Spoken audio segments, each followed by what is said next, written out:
Naging problema lang talaga natin ay yung kanyang gasolina. Wala nga siyang gasolina kasi nagbase talaga sila doon sa kanilang fuel gauge sa taas, no, sa indicator, sa fuel indicator niya sa taas. Pero ang talagang sira doon ay yung pong fuel gauge niya sa dito sa tangke. Hindi magandang balita po ito para sa mga Israel user natin. Halimbawa, mangyari nga po yung ganun is may diferensya ng ating fuel gauge is wala rin po tayong stock pa na pyesa. So yun po nakakalungkot, no? Wala po tayong pyesa, wala rin tayong alternative na mabibili kung saan anong branch o anong kapareha, no? Yan mga kapatid, no, na patunayan na natin na sira nga ang ating fuel gauge. Yan. Ang kasamang palad pa nito mga kapatid, wala pa rin po tayong stock nito sa ating spare parts sa Caloocan.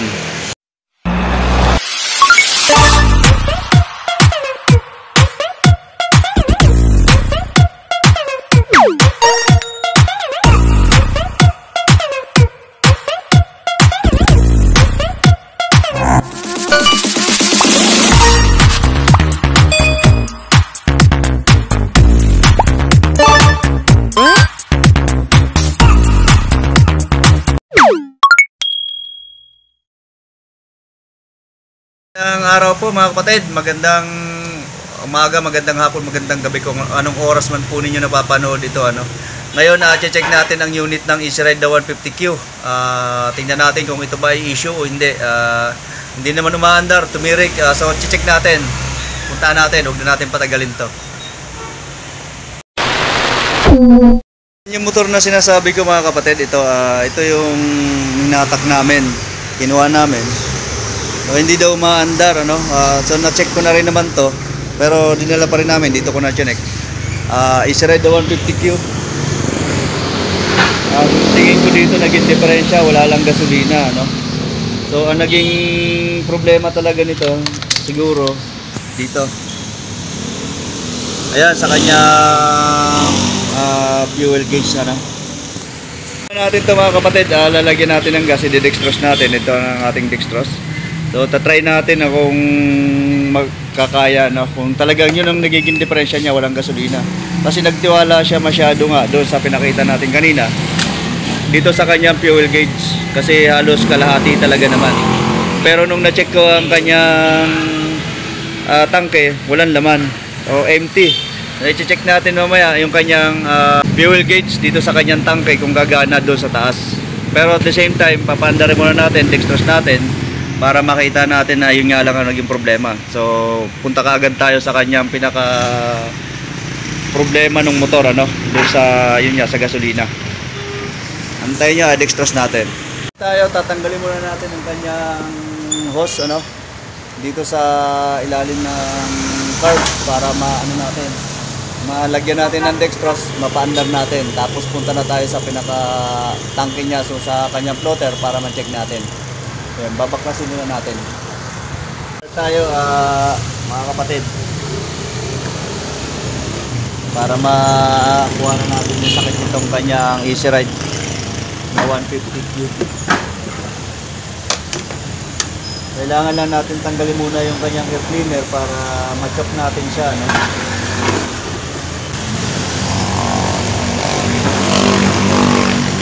I-chop natin siya pagka na-dextrose na natin, saka natin paandarin kung gagana.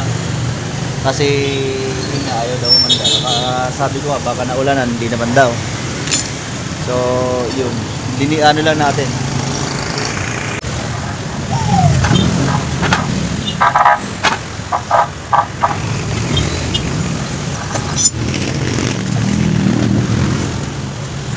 Okay na, natanggal na natin yung air cleaner. I-disconnect lang natin tong hose na to na galing sa tangke. Tapos saka natin i-dextrose. Kaya ako tinanggal yung air cleaner para ma-choke natin, madaling umandar kung sakaling gasolina lang ang nagiging problema.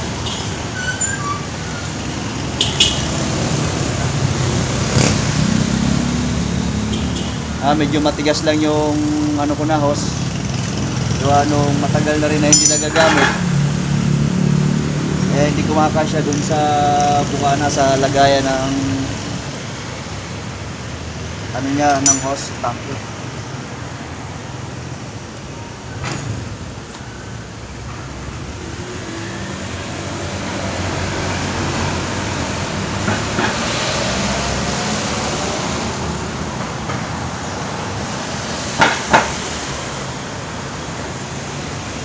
Ayun, bumaba na ang gas. So, start naman natin, no? Start lang natin. Ganito po mga kapatid, para mapapandar natin agad. Kuhanin nyo lang din tong ano natin. Kuha nyo, ano. Ito, mapapandar kayo. Takpan lang itong bunganga ng karburador para mag-start. Start natin.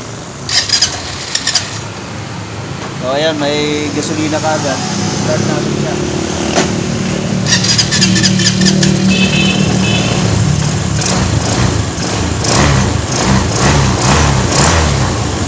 So, mandar siya mga kapatid. So, naging problema talaga nito is wala talaga siyang gasolina. Ano? So, kanyang pump. So, hindi na rin wala na rin namang gas. Kaya, ganyan, walang lumalabas. So, next-stress nga natin siya. Ayan, ito ang ating gasolina. Papunta doon. Okay na siya, mandar na. Problema talaga, gasolina lang. So walang iba mga kapatid. So baka isipin kasi nung iba na may diferensya, wala naman. So okay na siya. Pandar natin. Pupunta naman tayo dun sa kanyang fuel gauge. Tingnan natin kung anong sira. Check natin. Bago natin makuha yung kanyang fuel gauge dito sa loob, nasa tangke naman yun.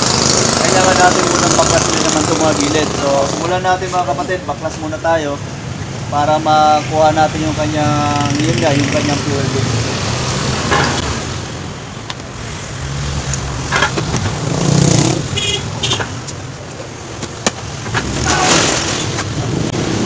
Medyo ano pa naman, nasa loob kasi mahirapan tayo matanggal yun. Ayun, nasa loob.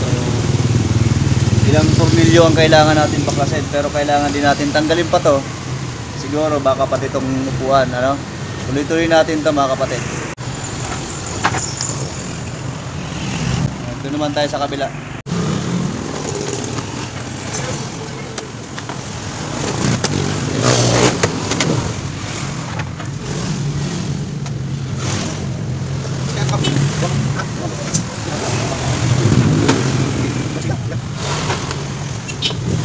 Mga kapatid, ang kailangan natin makuha, ito. Ilang tornilyo ang mayroon yan?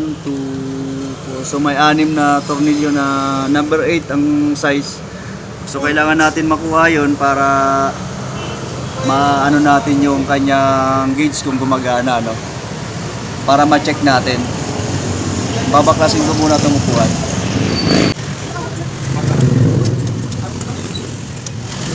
Nga po pala mga kapatid, nakarang video natin may nagtatanong din na kapatid natin kung kakasya daw ang tangke na Easy Ride na 150Q sa 150N, nagre-request siya kuha na natin ng content, pero sa ngayon hindi ko pa magagawa kasi wala tayong Easy Ride na 150N na pwedeng pagsampulan nitong ating tangke. At the same time, pagka ito kasi ay binaklas, so kailangan talaga tanggal lahat ng bearings.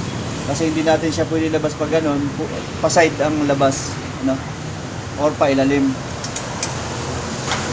Pa-ilalim talaga. Pero kapag nakita ko yung mounting niya mga kapatid doon sa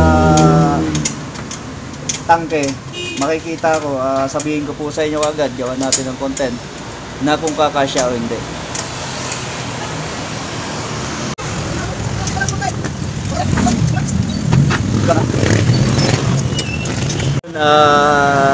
Simulan natin dito tapos tanggal so kailangan lang natin dyan na maiksi na tools ang gamit natin kasi hindi po pwede mahaba, tatama rito sa mga chassis nya so kuhain natin yung maiksi natin mga kapatid.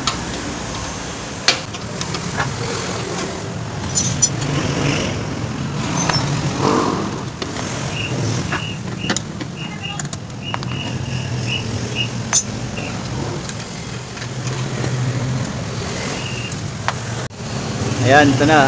Tanggalin. Disconnect muna natin siya dito sa kanyang coupler para makuha natin ang kanyang fuel gauge.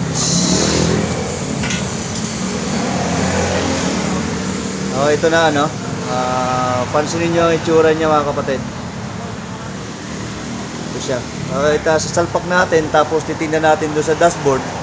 Angat natin to rito kung gumagana o hindi. Ano? Tingin ko parang mabigat tong kanyang pinaka-floater eh. Pero try pa rin natin. Tingnan nyo mga kapatid dito sa kanyang gauge niya sa gasolina. No? Try ko ilalagay ang kanyang floater. Ito. Tapos saka natin siya iaangat-angat ko to. Kung mapapansin natin kung gagana. Pag hindi gumana, so ibig sabihin may sira ang kanyang fuel gauge. No? Isang buo pa naman ito. Hindi ko lang sure kung magkano to. Medyo mahal to siguro kasi medyo malaki ang plate. No? Try natin. Pansinin nyo mga kapatid dito.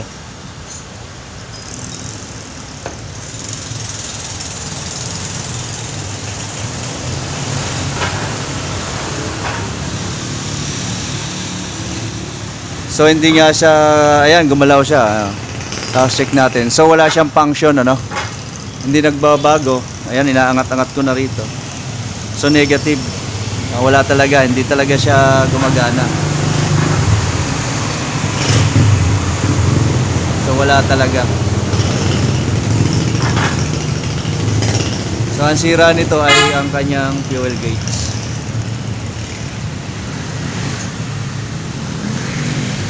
Ayan, na-disconnect na uli natin siya, pero andyan pa rin siya. Pero try natin siya off kung gagana o hindi. Ayan. So wala. Ito ang kanyang diferensya, no? Kanyang floater. Yung mga kapatid, ito yung bago na floater. Ito yung luma. So, tingnan natin ang diferensya, no? Ikakabit natin itong bago kung gagana yung kanyang floater. Tingnan mo dito. Sa kanyang dashboard. Okay, so empty, ano? Kakabit natin yung luma. Ito ang kanyang luma. Kapit natin. So check natin dito sa kanyang fuel gauge. So andito siya sa kalahati. No? So, hindi man lang siya umaangat. Kahit angatin natin to. So wala pa rin sistema. Wala siyang reaction doon sa taas. Ayan. So, dapat may reaction. So palitan natin ng bago. So papalit natin ng bago. Patayin lang din natin ulit.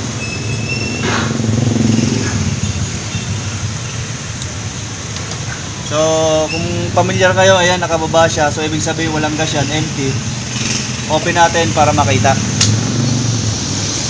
So okay. Ayan, nagbi-blink na siya. Hindi kagaya kanina na wala talaga siyang blink, no? So iaangat ko to, paunti-unti. Makikita niyo yan dito sa kanyang dashboard na unti-unti rin naangat. So ayan, full tank yan halimbawa ganyan. So check mo dun sa my dashboard. Makikita natin yan ngayon kung mag-response siya. So ayan, uminto na siya. Ayan, unti-unti nang umaangat. So may diferensya talaga sa kanya ang kanyang floater, ano, sa fuel gauge na tinatawag. So isang set, bibilan to para ano natin. Gumana uli yung kanyang fuel gauge dyan sa kanyang dashboard.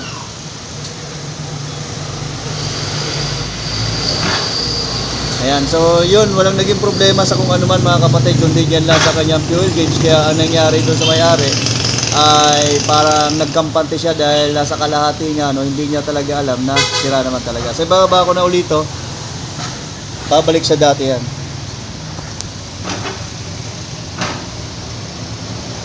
Unti-unti mawawala din yan. Ayan, babawas na yan kasi empty na. Matagal nga lang ang reaction niya, pero kapag may gas, okay yan, tuloy-tuloy.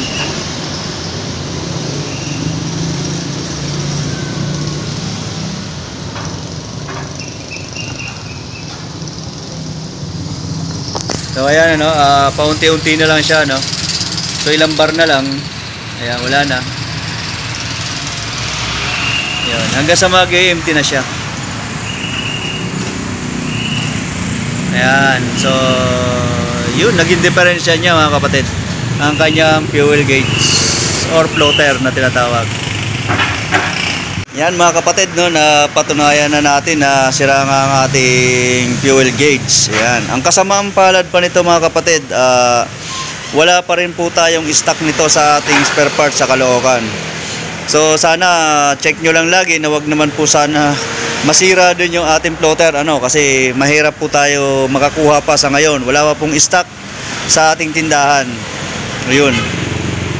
Ngayon ay babalik naman muna natin lahat bago natin lagyan ng gasolina. Meron na tayong gasolina. So ayan yung loob, wala talagang laman. Talagang talaga side, no. Mamaya lalagyan natin bago natin pagkatapos natin ilagay pala yung ating mga fairings. Balik muna natin lahat ng mga bilaklas natin saka natin paanda rin. Para matuloy-tuloy tayo. Unahin natin ang ating fuel gauge, may lagay diyan sa loob.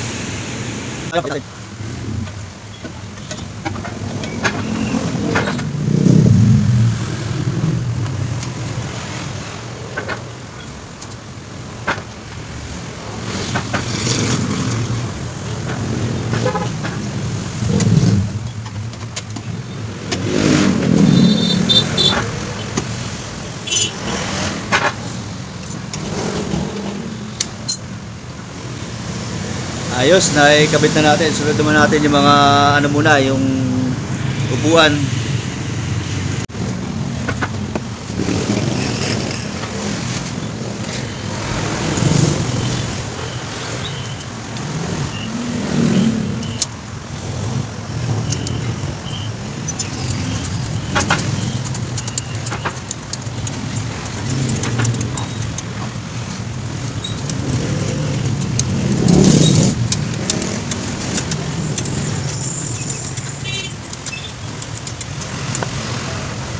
Yun, sunod naman natin to. Itong kanyang gitna.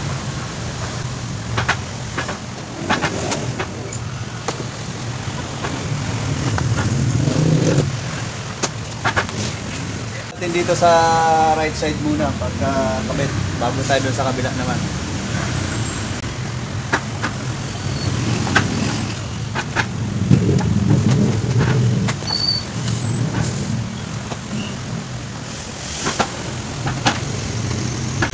Okay, sunod naman natin sa kabila. Kabit naman natin to.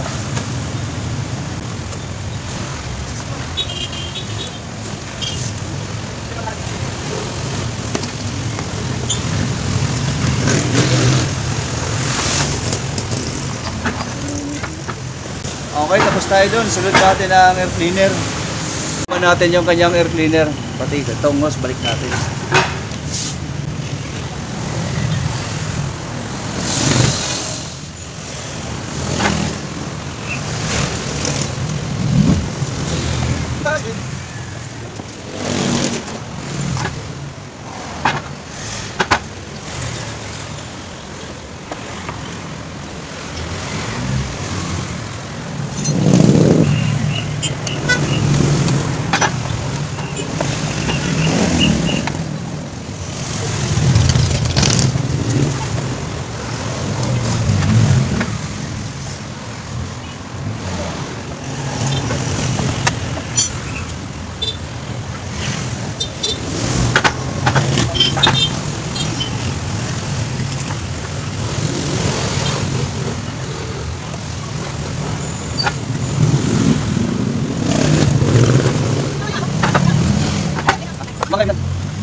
Air cleaner niya.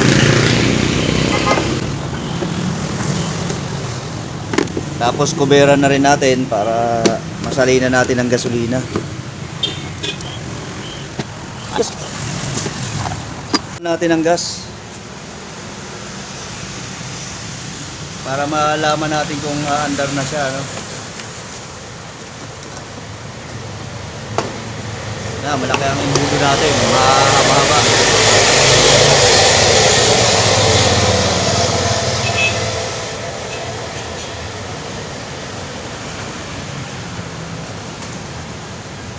So marami-raming gasolina to, 1 galon.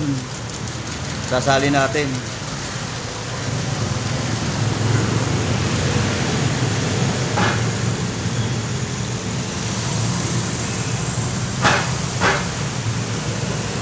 Leaded lang to isasali natin, yun lang binili na may-ari.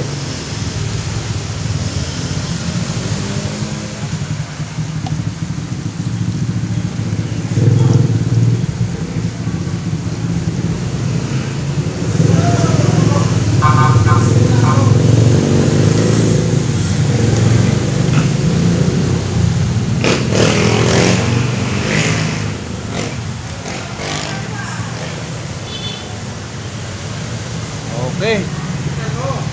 1 galon. Start natin.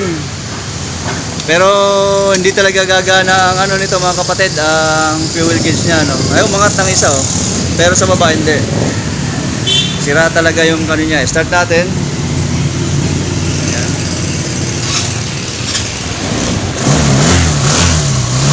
Okay na naman siya, no. Mandar na. Yan.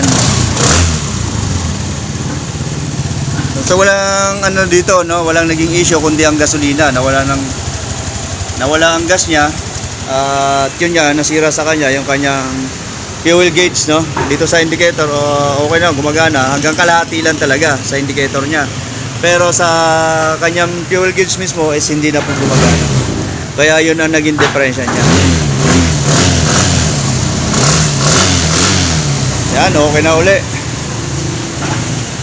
Yan, maraming salamat sa inyo mga kapatid. Maraming salamat po sa inyo sa nagtapos doon sa ating video na yun na ginawa dito sa Israel na 150Q, ano.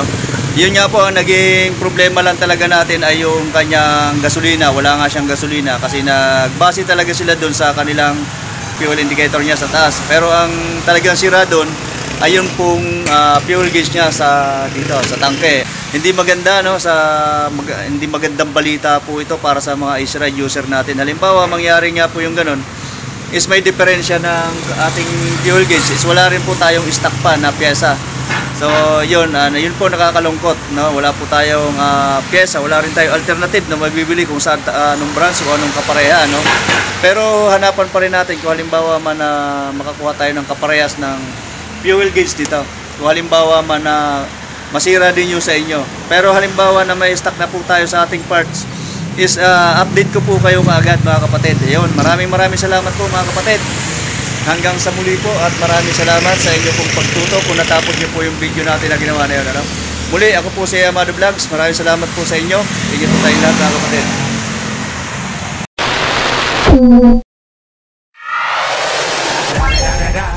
It's the one and only Digo Double G. Snoop Dogg. Snoop Dogg. Da da da da da. You know I'm mobbing with the D.R.E. Da da da da da.